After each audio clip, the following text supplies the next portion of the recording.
सर्व काय शिव सर्वदा. माझे नाव कृष्णराज विनायक कुलकर्णी, इयत्ता दुसरी अ. आज मी तुम्हाला गणपतीची छान छान गोष्ट सांगणार आहोत. गोष्टीचं नाव आहे गणपती बाप्पाची पृथ्वीची प्रदक्षिणा. एका दिवशी कैलास पर्वतावर शिव पार्वती बसले होते. दुसरीकडे कार्तिक स्वामी आणि आपले गणपती बाप्पा खेळत होते. त्यांच्या छोट्याशा एका कारणामुळे त्यांच्या दोघांमध्ये भांडण सुरू झाली.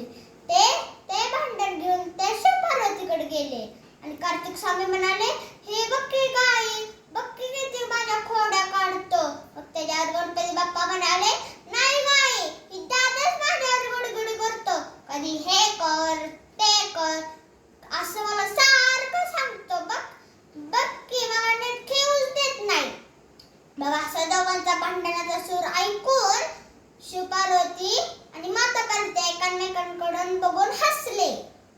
आणि मग शिव पार्वती म्हणाले, हे बघा मुलांना, कुणी खोडी काढली कुणी नाही हे आपण ठरवू शकत नाही. म्हणून पण आम्ही तुम्हाला एक दुसरा खेळ देतो. ते दोघजण आई बाबांचा नवीन खेळ ऐकायला सरसवले. आणि मग शिव पार्वती म्हणाले, हे बघा मुलांना, पृथ्वीची प्रदक्षिणा घालायला खूप वेळ लागतो.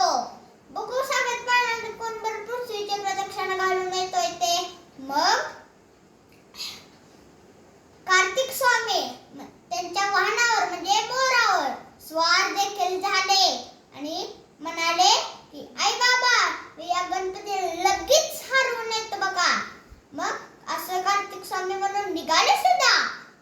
मात्र आपले गणपती बाप्पा इकडे तिकडे बघत राहिले. त्यांचं वाहन कोणतं? आपला इटुकला पिटुकला आपला उंदीर मामा. मग त्या उंदराकडे ते बघून म्हणाले, आपण त्या उंदरावर आपण बरं कसं बरं पृथ्वीची प्रदक्षिणा घालायची बरं. मग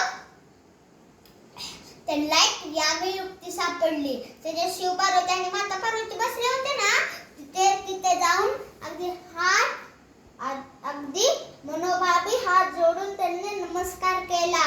डाव्या हाताने सुरू करून त्यांना एक पूर्ण प्रदक्षिणा घातली. प्रदक्षिणा पूर्ण झाल्यावर त्यांना साष्टांग नमस्कार घातला. तुम्हाला माहिती आहे का साष्टांग नमस्कार म्हणजे काय?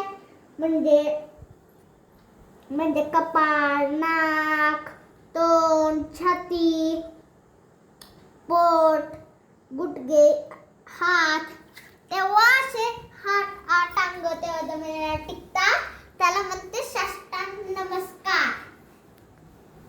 असा साष्टांग नमस्कार आपल्या गणपती बाप्पाने केला.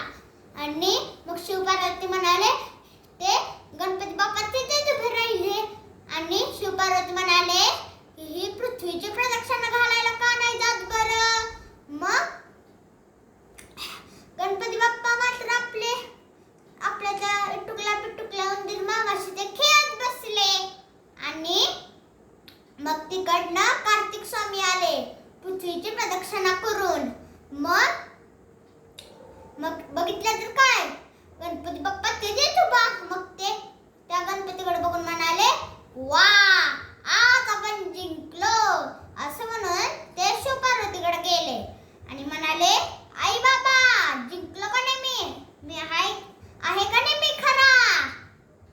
मग शिव पार्वती तेव्हा म्हणणार होते कार्तिक स्वामी जिंकलाय, तोपर्यंत आपले गणपती बाप्पा आले आणि म्हणाले, थांबा थांबा. सगळीकडे त्यांच्याकडे बघायलाच लागले आणि म्हणाले की खरं तर जिंकलो मीच आहे, दादा जिंकलाच नाही. मग गणपती बाप्पा म्हणतो, हे बघ दादा, असं म्हणलं जातं का नाही, आई बाबांच्या चरणापाशी संपूर्ण विश्व असतं. मी आई बाबांनाच प्रदक्षिणा घातली तर पृथ्वीलाच काय, मी अख्ख्या जगाला प्रदक्षिणा घातलेली होईल का नाही. मग कार्तिक स्वामी आपल्या आई बाबांकडनं बघाले आणि शिव पार्वती आणि माता पार्वती एकमेकांकडनं सभा दादांनी बघितलं आणि हो मान्य केलं की गणपती बाप्पाची युक्ती आहे ती बरोबर आहे. मुलांना आपल्याला ह्याच्यातनं 2